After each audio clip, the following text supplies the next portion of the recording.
Help us! Someone please help us! The desperate cries pierced through the howling wind and crashing thunder that consumed Willowbrook Forest. Two tiny voices, barely audible above the roaring flood waters, called out from somewhere deep in the darkness. The rain pounded mercilessly against the ancient trees, and lightning illuminated a scene of complete chaos. Branches snapped and crashed to the forest floor, while the normally gentle creek had transformed into a violent, churning river that devoured everything in its path. These heart-wrenching calls for help came from two young raccoons, trapped and terrified, as the flood waters rose higher and higher around them. But how had they ended up in such a deadly situation? To understand this tragic moment, we must go back several hours earlier, when Willowbrook Forest was still a place of peace and tranquility. The morning had started like countless others before it. Golden sunlight filtered through the thick canopy of oak, maple, and pine trees, creating dancing patterns of light and shadow on the forest floor. Birds sang their cheerful melodies while squirrels chattered excitedly as they searched for acorns. The air was crisp and clean, filled with the sweet scent of wildflowers and fresh morning dew. Near the heart of this beautiful woodland, two young raccoon siblings were beginning what they thought would be another ordinary day of play and exploration. Pip was the older of the two, though only by a few months. He had bright, curious eyes that sparkled with mischief and an adventurous spirit that often got him into trouble. His gray fur was marked with a distinctive black mask that all raccoons wear, but it seemed to give him an especially roguish appearance. His younger sister, Pebble, was quite different in temperament. She had the same beautiful markings as her brother, but her nature was far more cautious and thoughtful. While Pip would rush headfirst into any new situation, Pebble preferred to observe carefully before making her next move. She was a voice of reason between the two, though she often found herself reluctantly following her brother on his wild adventures. That morning, their mother had given them a stern warning before they left the safety of their cozy den high up in an old oak tree. Storm clouds were gathering in the distance, she told them, and they must promise to stay close to home. The weather could change quickly in the forest, and young raccoons who wandered too far from safety often found themselves in serious danger. Pip had nodded eagerly, promising to be careful, but even as he spoke the words, his eyes were already scanning the forest for new places to explore. Pebble had taken their mother's warning much more seriously, but she also knew that wherever Pip went, she would need to follow to keep him safe. As the siblings made their way down from their tree home, they noticed that something felt different about the forest that morning. The usual chorus of bird song seemed quieter somehow, and many of the woodland creatures appeared restless and nervous. Squirrels chattered anxiously to each other, and even the normally bold chipmunks seemed to be staying closer to their burrows than usual. But Pip was too excited about the day ahead to pay much attention to these warning signs. He had discovered a new section of the creek the week before, and he was eager to show Pebble the amazing things he had found there. The water was crystal clear in that spot, and the bottom was covered with the most beautiful colored stones he had ever seen. There were also fallen logs that created perfect bridges for crossing back and forth, and shallow pools that were ideal for splashing and playing. Pebble felt uneasy as they ventured further and further from home, but she did not want to seem like a scared baby in front of her brave older brother. The sky above them was growing darker by the minute, and an eerie silence was beginning to settle over the forest. Even the wind had stopped blowing, creating a strange, heavy stillness that made the fur on the back of her neck stand up as they approached the creek. Both raccoons could see that the water level was already higher than normal. What had been a gentle, babbling brook just days before was now a swift-moving stream that rushed over rocks and fallen branches with surprising force. But Pip was determined to show his sister the wonderful discoveries he had made, and he convinced her that they would only stay for a few minutes before heading back home. The first drops of rain began to fall just as they reached the water's edge. What started as a gentle sprinkle quickly transformed into something far more menacing. Within minutes, those innocent droplets became heavy, driving rain that soaked through the raccoon's thick fur and chilled them to the bone. The sky, which had been merely gray and overcast, now turned an ominous black as if night had suddenly fallen in the middle of the day. Pip and Pebble looked at each other with growing alarm as the rain intensified with each passing moment. What had been a pleasant morning adventure was rapidly becoming a nightmare. The wind picked up dramatically, bending the tall trees and sending leaves and small branches flying through the air like nature's own missiles. But it was a transformation of the creek that truly terrified them. The gentle stream that had been perfect for playing and splashing just moments before was now a raging, violent torrent. The water level rose so quickly that it seemed impossible. Where there had been shallow pools and exposed rocks, there was now a churning, brown river that moved with terrifying speed and power. Pebble was the first to realize the true danger of their situation. As she turned to suggest they run home immediately, she saw something that made her heart sink with dread. The path they had taken to reach the spot, the same familiar trail they had walked down just an hour earlier, was now completely underwater. The flood had cut off their escape route, trapping them on what was quickly becoming an island surrounded by rushing water. Pip tried to stay brave for his sister's sake, but inside he was more frightened than he had ever been in his young life. He suggested they could swim across the flood waters, but one look at the violent current told them both that such an attempt would be suicide. The water was moving so fast that even full-grown animals would struggle to survive in it, let alone two small raccoons who were not particularly strong swimmers. They scrambled to higher ground, climbing onto a small cluster of large rocks that sat a few feet above the current water level. For a moment, they felt a surge of relief. They were safe for now, and surely the rain would stop soon and the water would go down. But their hope was short-lived as they watched in horror while the floodwaters continued to rise steadily around them. What had started as a refuge was quickly becoming a prison. The cluster of rocks that had seemed so substantial and secure was now revealed to be nothing more than a tiny island in an ever-expanding sea of muddy, debris-filled water. Branches, leaves, and even small logs rushed past them at frightening speeds, showing just how powerful the current had become. Pebble pressed close to her brother as the reality of their situation began to sink in. They were trapped with no way to escape, no way to call for help, and no idea how much higher the water might rise. The storm showed no signs of stopping. If anything, it seemed to be getting worse with each passing minute. As the water crept higher up the sides of their rocky refuge, the two young raccoons began to call out desperately for help. Their small voices seemed pitiful against the roar of the storm and the rushing water, but they had no other choice. "Help us! Someone please help us!" They cried over and over, hoping against hope that someone, anyone, might hear them and come to their rescue. The wind carried their terrified calls through the forest, but who could possibly hear them above the thunder and the crash of falling trees? Who would be brave enough to venture out into such a deadly storm? And even if someone did hear their cries, how could anyone possibly reach them across the raging flood waters that now surrounded their tiny island? As lightning split the sky and thunder shook the very ground beneath them, Pip and Pebble huddled together on their shrinking refuge, watching the water rise higher and higher around them.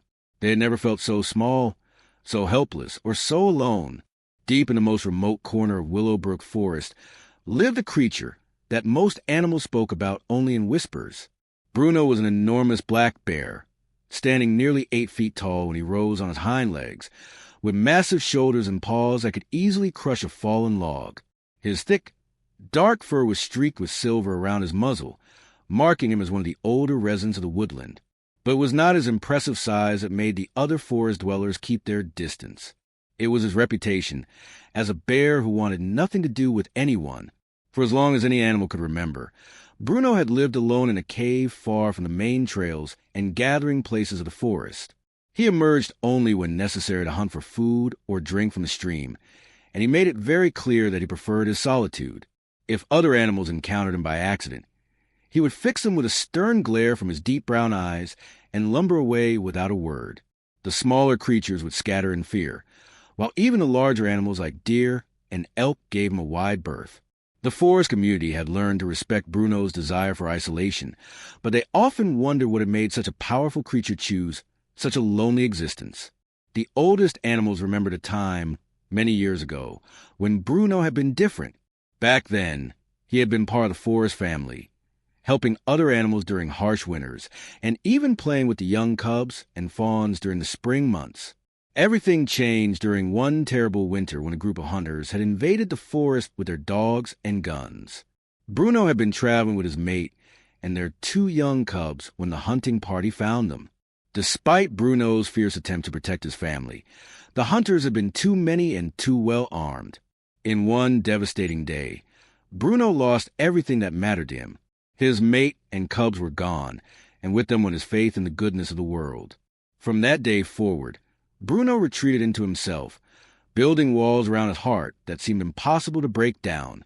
He convinced himself that caring about others only led to pain and loss. It was better to be alone, he decided, than to risk experiencing such heartbreak again. The other animals had tried to reach out to him in the months and years that followed, but Bruno rebuffed every attempt at friendship or comfort. Now, as the storm raged through Willowbrook Forest with unprecedented fury, even Bruno's carefully chosen sanctuary was under threat. His cave, which sat on what was normally high, dry ground, was beginning to flood as water poured down from the hills above. The entrance was already knee-deep in muddy water, and more was rushing in with each passing minute. For the first time in years, Bruno was forced to abandon his refuge and venture out into the forest during crisis. He gathered his few possessions and splashed through the rising water, searching for higher ground where he could wait out the storm in safety. His massive frame moved with surprising grace as he navigated through the flooded forest, stepping carefully over fallen trees and avoiding areas where the current was strongest. As he searched for temporary shelter, Bruno tried to ignore the sounds of distress that echoed through the storm. He could hear various animals calling for help, trapped by the floodwaters or separated from their families. But Bruno had learned long ago to harden his heart against such pleas. Every creature had to look out for itself, he told himself. That was the way of the world, harsh though it might be.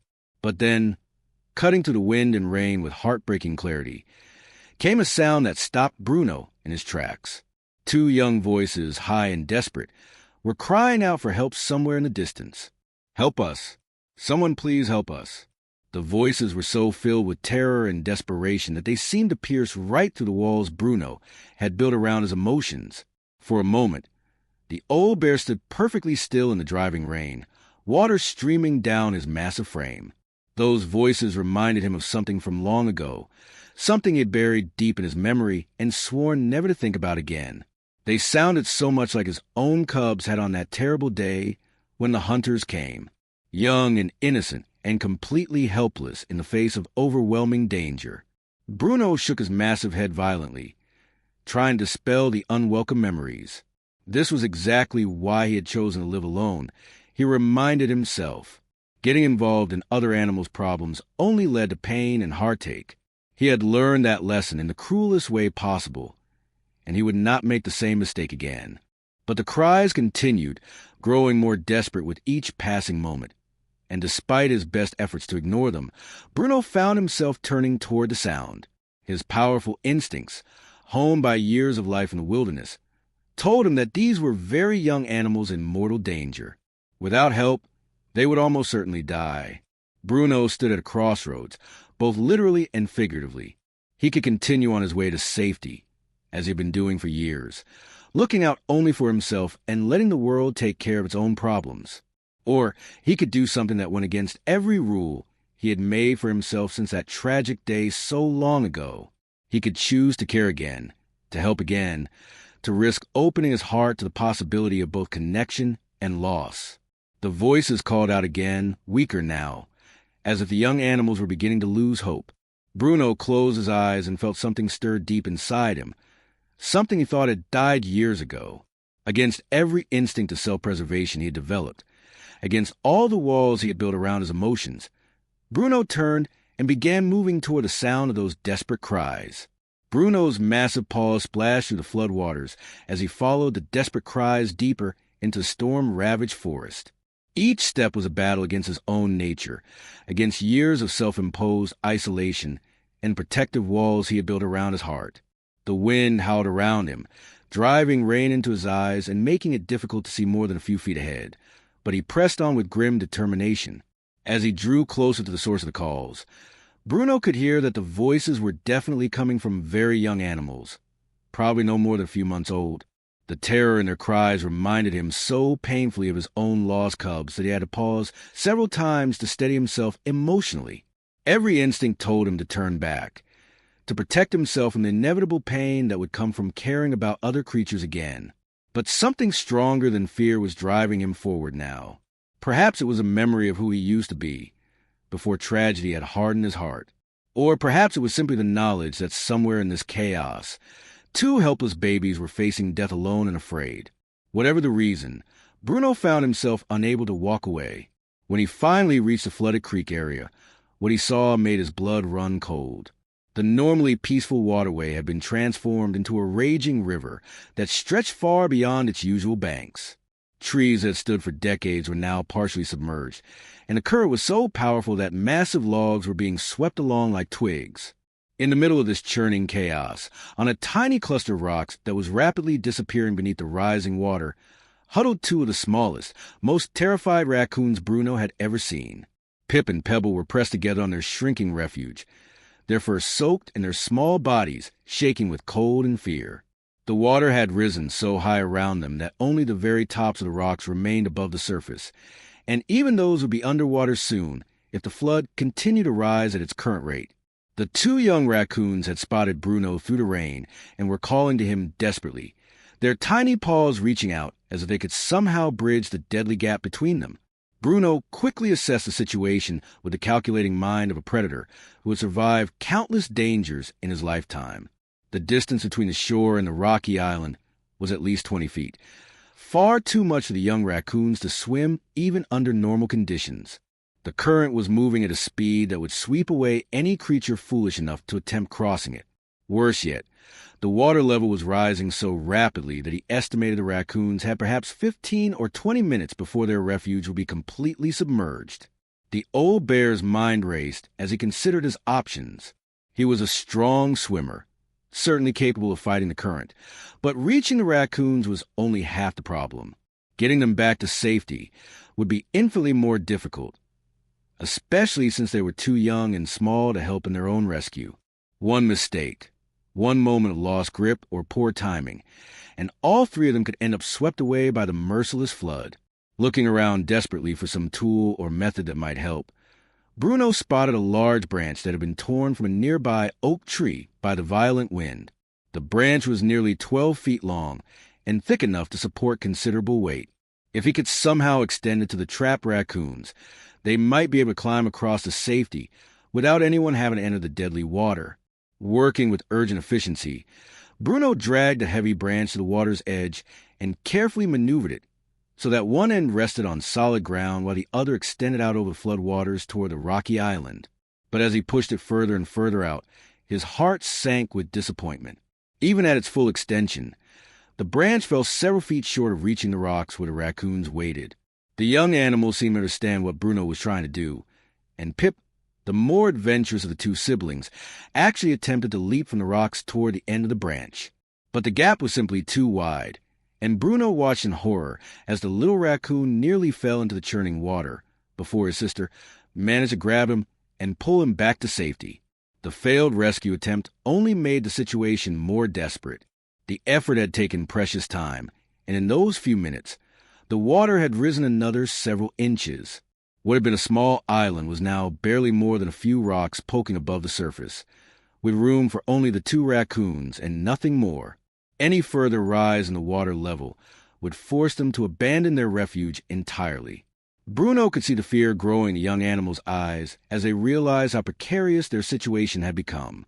Pebble was trembling so violently that she could barely maintain her grip on the slippery rocks, while Pip kept looking between the rising water and Bruno's massive form on the shore, as if trying with the old bear to somehow work a miracle. It was in that moment, seeing the absolute terror and helplessness in those young faces, that something fundamental shifted inside Bruno's heart. These weren't just any animals in distress.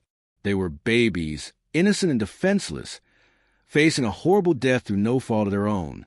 They reminded him not only of his own lost cubs, but of every young creature he had ever protected during his years as a member of the forest community.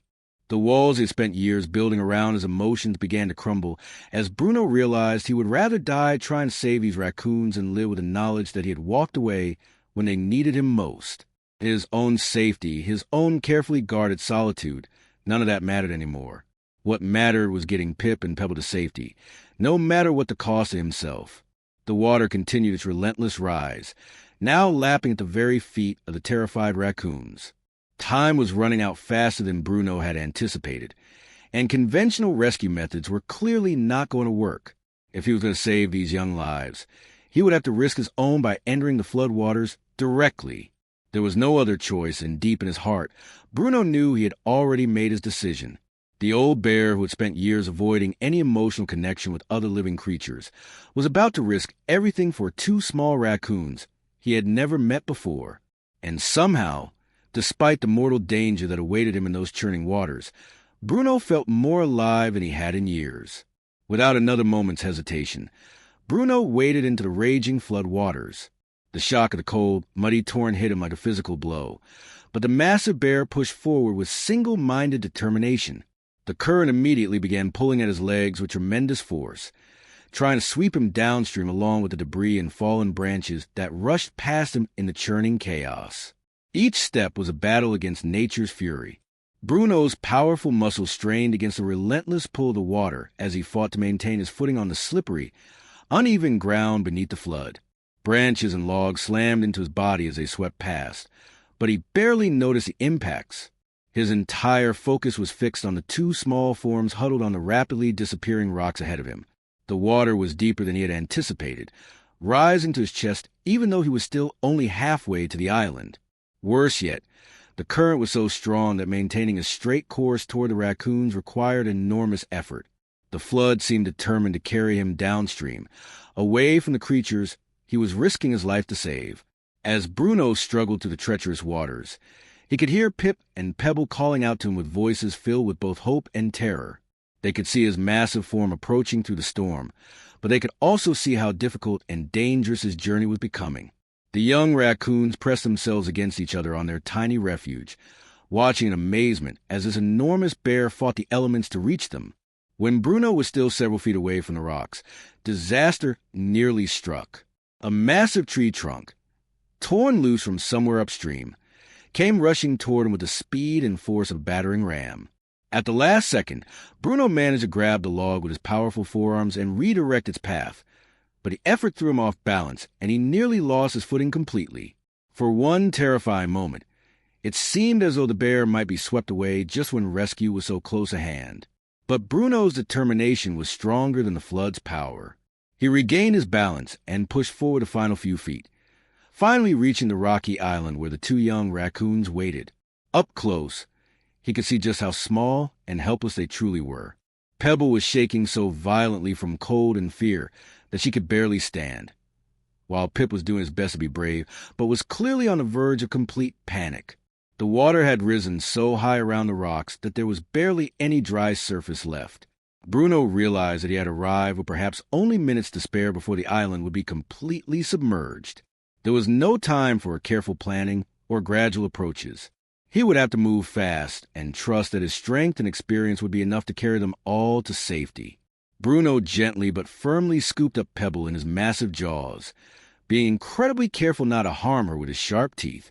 The little raccoon went completely limp with fear at first, but then seemed to understand that this fearsome-looking creature was actually trying to help her. She curled herself into the safest position possible within Bruno's gentle grip and held perfectly still as the enormous bear began his return journey to shore. The trip back was even more harrowing than the journey out had been. Carrying Pebble made it much harder for Bruno to maintain his balance, and the current seemed to have grown even stronger in the few minutes since he had entered the water. Several times, the bear nearly stumbled as large pieces of debris slammed into him, but each time he managed to recover and continue pushing forward. When Bruno finally reached the shore and gently deposited Pebble on solid ground, the little raccoon was safe, but the rescue was only half complete. Pip was still trapped on the rocky island, which was now almost entirely underwater. Only the very tip of the highest rock remained above the surface, barely large enough for the young raccoon to maintain his precarious perch. Bruno knew that every second counted now. The water was rising so rapidly that Pip's refuge would disappear completely within the next few minutes. Despite his exhaustion from the first rescue, the old bear immediately turned around and plunged back into the treacherous flood waters for the second time. This return journey to the island was the most difficult challenge Bruno had ever faced in his long life. His muscles were already tired from the first rescue, and the current seemed to grow more violent with each passing moment. Halfway to the rocks, he was struck by a massive piece of debris that nearly knocked him unconscious, but somehow he managed to stay focused on his goal. Just as Bruno reached the spot where the island had been, the last rock finally disappeared beneath the churning surface. For one heart-stopping moment, it seemed as though Pip had been swept away by the flood.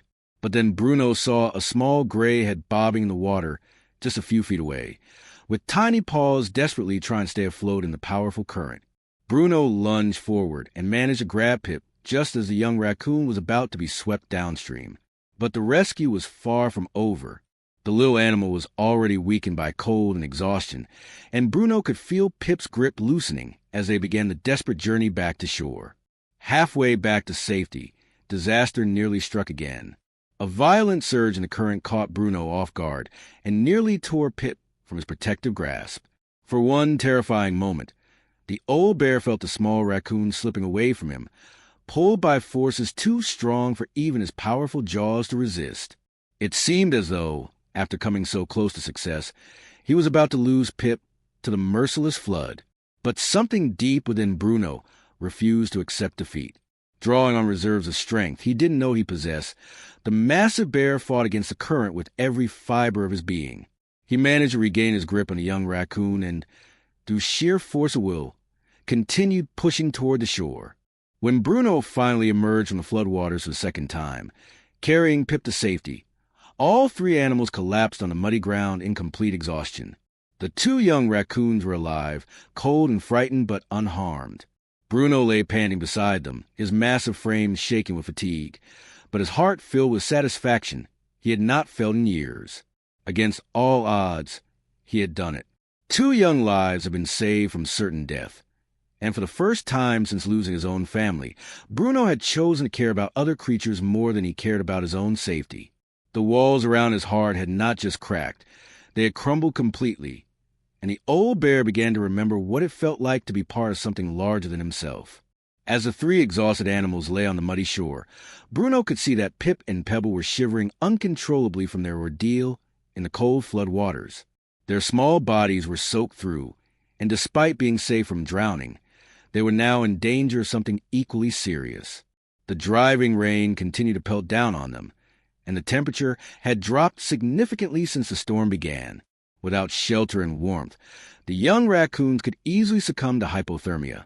For years, Bruno had trained himself to think only of his own survival, to ignore the needs and suffering of other creatures. But as he looked at these 2 helpless babies who were shaking with cold and exhaustion, something profound had shifted within him. The protective instincts that he had buried after losing his own family came rushing back with overwhelming force.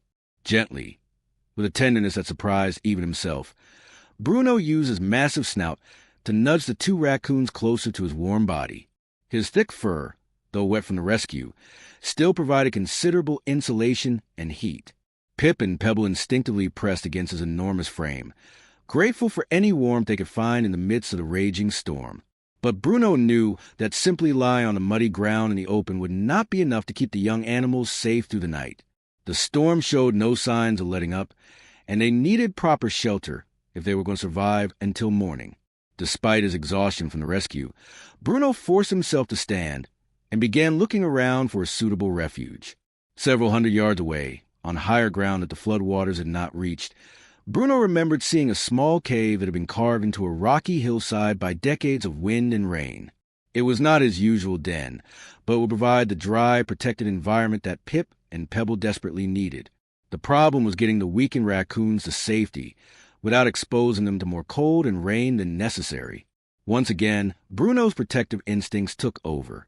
He carefully picked up Pebble in his gentle jaws and began carrying her toward the cave, moving as quickly as he could while still being mindful of her fragile condition. The little raccoon, who should have been terrified of being held by such a massive predator, instead seemed to sense that she was completely safe in Bruno's care. She curled up trustingly in his mouth, allowing herself to be transported without struggle or fear. After depositing Pebble safely inside the dry cave, Bruno returned for Pip, who had been watching this process with amazement. The young male raccoon had always prided himself on being brave and independent, but he was more than willing to accept help from his unlikely rescuer. As Bruno carried him to safety, Pip felt a warmth that had nothing to do with the bear's body heat. It was the warmth of being cared for by someone who had risked everything to save his life. The cave was small, but perfectly suited to their needs. It was completely dry inside, and the rocky walls provided excellent protection from the wind and rain that continued to rage outside. Bruno arranged himself near the entrance, creating a living barrier between the raccoons and the storm, while Pip and Pebbles settled themselves against his warm flank. As the three animals rested together in the safety of their shelter, something remarkable began to happen. Bruno, who had spent years avoiding any emotional connection with other living creatures, found himself genuinely caring about the comfort and well-being of his two small companions. He used his large tongue to gently groom their wet fur, helping to warm them and remove the mud and debris from their ordeal in the floodwaters. Pip and Pebble responded to this unexpected tenderness with a trust that was both touching and profound. They had no reason to believe that a massive bear would show them kindness, yet here was this enormous creature treating them with more gentleness than they had ever experienced from anyone outside their own family. Their initial fear had been completely replaced by gratitude and a growing sense of affection for their rescuer. As the night wore on and the storm continued to batter the forest outside, the unlikely trio huddled together in their cave refuge. Bruno told them stories of the forest in better times, describing the changing seasons and the many creatures who called Willowbrook their home. His deep, rumbling voice was surprisingly soothing, and the young raccoons found themselves feeling safe and protected despite everything they'd been through. For Bruno, this simple act of caring for other creatures was awakening emotions he had thought were dead forever. The walls he had built around his heart, constructed stone by stone over years of deliberate isolation, were crumbling with each passing hour. Every time Pip or Pebble snuggled closer to his warm body, every time they looked at him with trust and gratitude in their eyes, another piece of his emotional armor fell away. The bear who had entered those floodwaters was not the same creature who now lay protectively curled around two young raccoons. That bear had been driven by duty and perhaps the memory of his former self. But this bear, the one who gently cleaned mud from Pebble's fur and listened patiently as Pip chattered nervously about their adventure, was rediscovering what it meant to love and be loved in return. As dawn finally broke over Willowbrook Forest, the storm clouds began to clear and the first rays of sunlight filtered to the cave entrance. The torrential rain had stopped, and even the wind had died down to a gentle breeze. Outside, they could hear the sounds of the forest slowly coming back to life as other animals emerged from their own storm shelters to assess the damage. Bruno carefully made his way to the cave entrance and looked out over the transformed landscape. The flood waters were already beginning to recede, leaving behind a forest that looked very different from the one they had known the day before. Trees had fallen, debris was scattered everywhere, and new channels had been carved by the rushing water. But it was still their forest, still their home, and life would go on. When he turned back to check on Pip and Pebble, Bruno found them both awake and watching him with bright, curious eyes. They were no longer the terrified, hypothermic creatures he had pulled from the floodwaters. They were alert, healthy, and clearly eager to begin exploring this new world that had emerged from the storm. But more importantly, they were looking at him not with fear or wariness, but with genuine affection and trust. For the first time in years, Bruno was not alone, and for the first time since losing his own family, he realized that he did not want to be alone anymore. As the morning sun climbed higher in the sky, Bruno knew that his first priority was reuniting Pip and Pebble with their family. The young raccoon's parents would be frantic with worry, not knowing whether their children had survived the terrible storm. Bruno gently nudged the two little ones awake and explained that it was time to find their way home. The journey through the flood-damaged forest was slow and careful. Fallen trees blocked many of the familiar paths, and new streams had been carved by the rushing water. But Bruno's keen senses and years of experience in the wilderness made him an excellent guide. He helped the raccoons navigate over obstacles that would have been impossible for them to cross alone, lifting them gently over fallen logs and carrying them across areas where the ground was still too muddy and unstable for their small paws. As they traveled, Pip and Pebble chattered excitedly about their adventure, telling Bruno about their home in the old oak tree and describing their parents with obvious love and affection. The young raccoons had completely overcome their initial fear of the massive bear, and they now treated him as if he were a beloved family member. They rode on his broad back when they grew tired, and they looked to him for guidance and protection with complete trust. When they finally reached the area where the raccoon family lived, they could hear desperate calling echoing through the trees. The voices of adult raccoons, filled with anguish and fear, were searching frantically for their missing children. Pip and Pebble immediately recognized their parents' voices and began calling back excitedly, announcing their safe return. The reunion that followed was one of the most emotional scenes the forest had witnessed in years. The raccoon parents came rushing through the trees, chattering with joy and relief as they swept their children into fierce embraces. The mother wept openly as she covered Pip and Pebble with kisses, while the father examined them carefully to make sure they were truly unharmed. But when the raccoon parents realized that their children were not alone, that they were accompanied by the legendary solitary bear of Willowbrook Forest, their joy turned to amazement and then to overwhelming gratitude. Pip and Pebble eagerly told the story of their rescue, describing how Bruno had risked his own life to save them from the raging floodwaters. The raccoon parents looked at Bruno with tears in their eyes, hardly able to find words to express their thankfulness. Here was the creature that all forest animals had learned to avoid, the bear who had been known for his fierce desire for solitude, and he had saved their most precious treasures. They tried to thank him, stumbling over words in their emotional state, but Bruno simply nodded quietly and began to turn away, as he had always done in the past. But this time was different. Pip and Pebble would not let their rescuer simply disappear back into the forest. They scampered after Bruno, climbing onto his back and declaring that they wanted to stay with him. Their parents, understanding that something extraordinary had happened during the storm, did not object. Instead, they invited Bruno to visit their home, to share a meal and rest properly after his heroic efforts. Word of Bruno's remarkable rescue spread to the forest community with astonishing speed. Animals who had witnessed the aftermath of the flood, who had seen the massive bear gently caring for two small raccoons, carried the story to every corner of Willowbrook. The tale grew with each telling, but the core truth remained the same.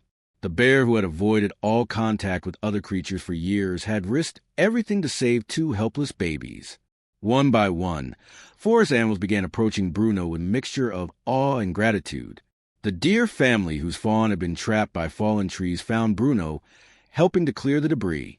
The squirrel community discovered him sharing his food with families whose winter stores had been washed away by the flood. The elderly owl who had been injured by flying debris woke up to find Bruno standing guard over her nest through the night. What had started as a single act of compassion had awakened something profound within Bruno's heart. The walls of isolation that had protected him from pain for so many years had crumbled completely, revealing the caring, protective creature he had always been underneath. He found himself unable to ignore the needs of other animals, compelled to help wherever he saw suffering or danger. The transformation was visible to everyone in the forest. Bruno no longer avoided the main trails and gathering places. Instead, he became a constant presence throughout the woodland, always ready to lend his strength to those who needed it.